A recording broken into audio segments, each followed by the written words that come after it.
Hi, everyone. Welcome to the first official episode of Audio Zine. I'm your host, Star. Lovely to meet you all. I'm so excited to be here. Today, we're going to be talking about, ironically enough, this podcast itself.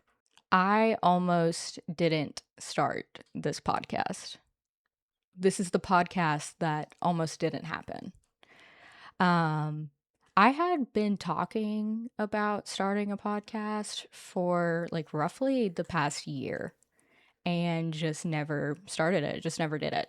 I told all of my friends and everyone how I wanted to start a podcast and I wanted to do this and that and this and that.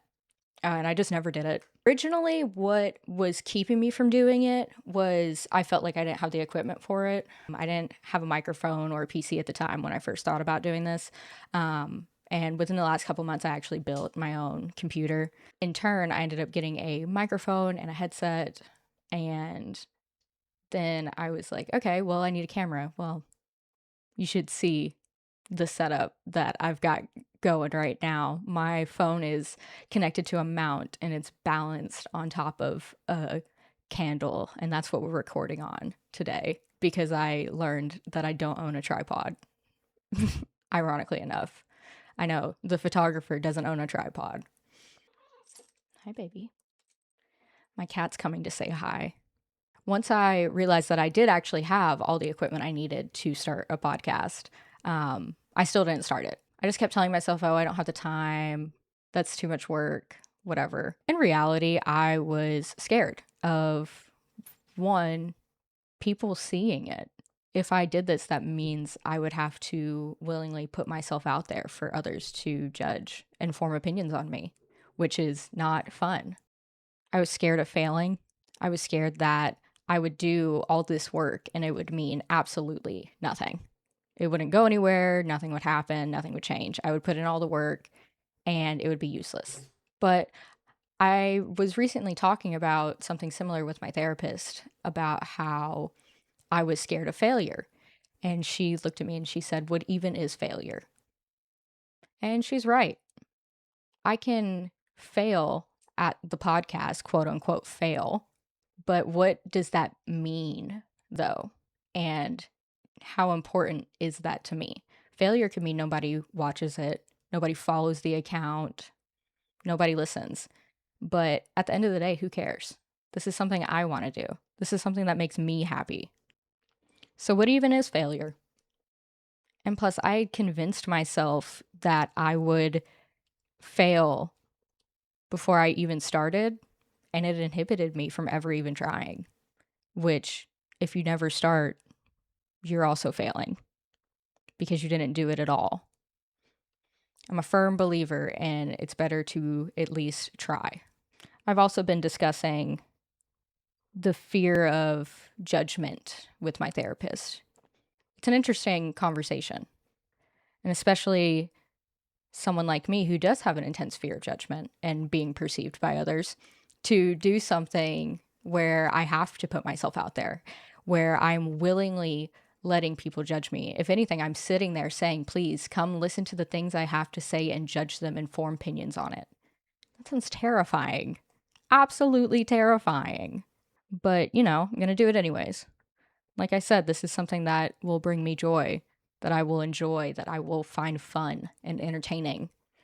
And at the end of the day, it's almost childish sounding how simple it is, but who cares? What other people think in the long run doesn't matter. Only my opinion of myself does. One thing that was almost stopping me from starting this was I wasn't entirely sure what I wanted to talk about. I just knew that I wanted to get in front of a camera and get to a microphone and talk.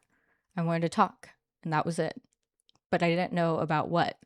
And every time I came up with, oh, I could do this topic. Oh, I could do this topic. It felt so constrained. I felt so boxed in, like I didn't have freedom.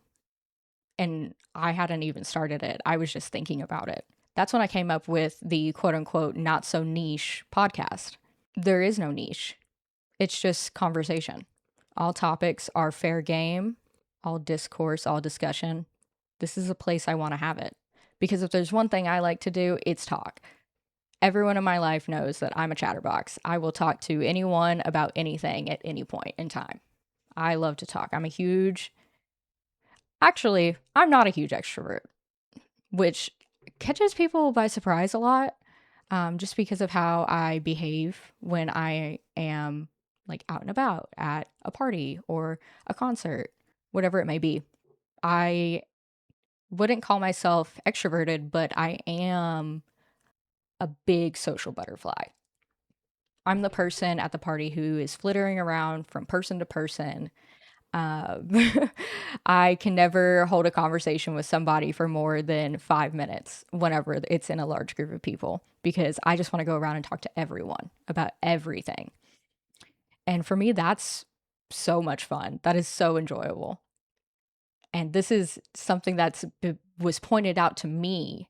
I didn't even think about this myself. This was pointed out to me recently about how I'll be there talking and then all of a sudden I'm gone. I'm across the room talking to another group of people. And then I'll be gone and I'll be talking to another group of people. And I just do that all night long. And for me, I love it.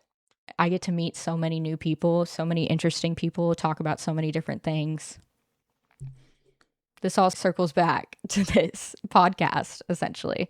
I get to do what I love most, and it's talk about whatever I want to talk about. Even growing up, I was a huge chatterbox.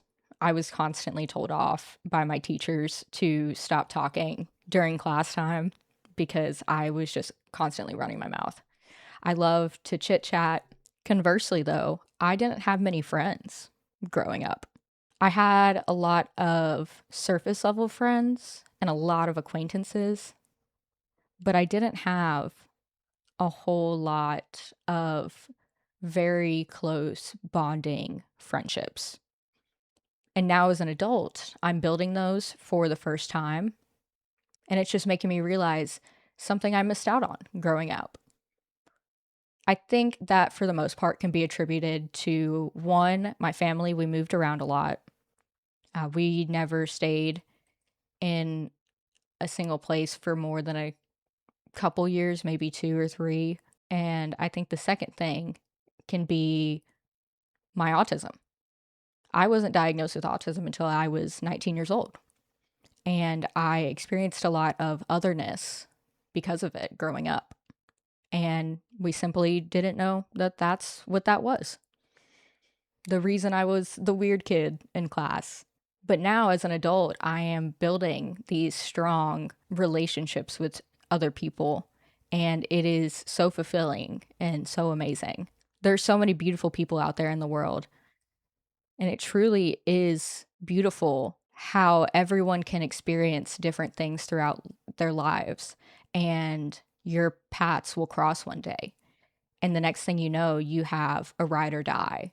You have a new brother, you have a new sister in life, simply because you happenstanced across each other. If you think about it, all the people that are closest to you in your life, so many small moments in both of your lives, and probably hundreds of others as well, had to line up perfectly for you to meet.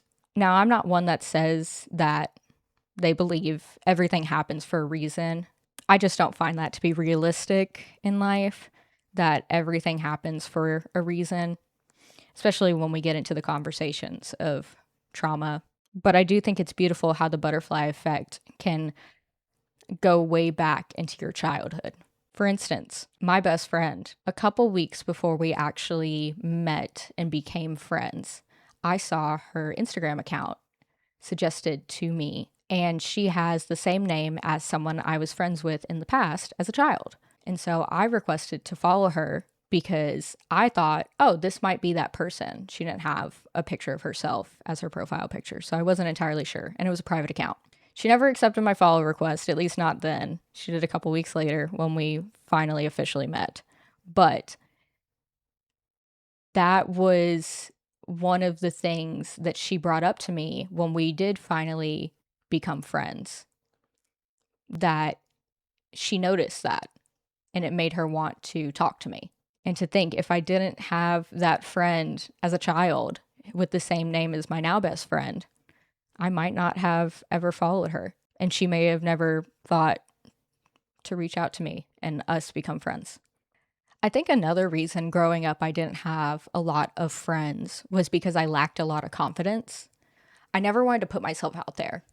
I'm a bit different now as an adult. I'm pretty reserved, but I am willing to put myself out there. But as a child, I did not want to do that at all. And I think that can lead into a larger conversation about confidence and how inhibiting it can be to humans. One reason I didn't start this a year ago when I initially wanted to was because I lacked the confidence. I wasn't confident enough to put myself out there and allow myself to be judged and opinionated on by others.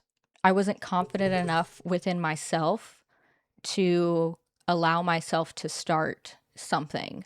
I think fear and a lack of confidence can be two of the biggest destroyers for a person.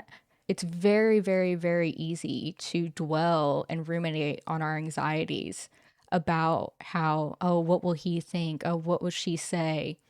What if no one even cares? What if they make fun of me? When in reality, again, this ties back. If it brings you joy, who cares? One of the biggest confidence boosts I had in my life was just deciding I don't give a shit.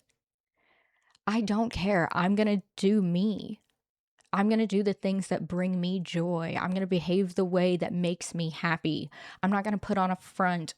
I'm not going to pretend. I'm just going to do me. One of my 2026 resolutions, I know a lot of people aren't there for resolutions. They don't care for them. They think they're silly. I kind of set more goals for myself rather than resolutions, if that makes sense. One of my 2026 goals was to really stop letting other people impact my life. And one of the first ways that I'm trying to do that is to do by myself first. I want to start putting my wants and my happiness above all else in my life. And this makes me think of a quote. I'm not exactly sure where it came from, but I've seen it everywhere. Just saying, do it scared. If you do it scared, you're doing it. So while this podcast is scary, while trying to promote the podcast is scary, while trying to organize it is scary, I'm going to do it scared. I'm going to do it anyways because it's going to bring me happiness. And eventually I'll be comfortable enough within it where it's not scary anymore. But it can't not be scary unless I do it. The fear won't go away immediately. That's completely unrealistic. But you can't let fear dictate the things that you're going to do within your life. You can't live out of fear. So while the fear of this won't go away quickly, it may take a while. I'm going to do it anyways because I'm going to do it scared. So whatever this podcast turns into, whatever it doesn't turn into, however messy and weird it gets, I'm going to enjoy the entire ride. Even if I only end up making 5 episodes, I'm going to be happy that I did it because I did it scared. I put myself out there. So while this isn't going to be perfect, it probably never will be, and I don't think I want it to, I'm still happy to be here because something that is imperfect but exists will always be better than something that is perfect but doesn't. This is me putting myself out there. This is me showing up for myself. And I'm happy to take along anyone for the ride who is willing to come. We'll figure out the rest together as we go. That's going to be it for this episode. Thank you for joining me for my first ever official episode of Audio Zine. I'll talk to you guys later.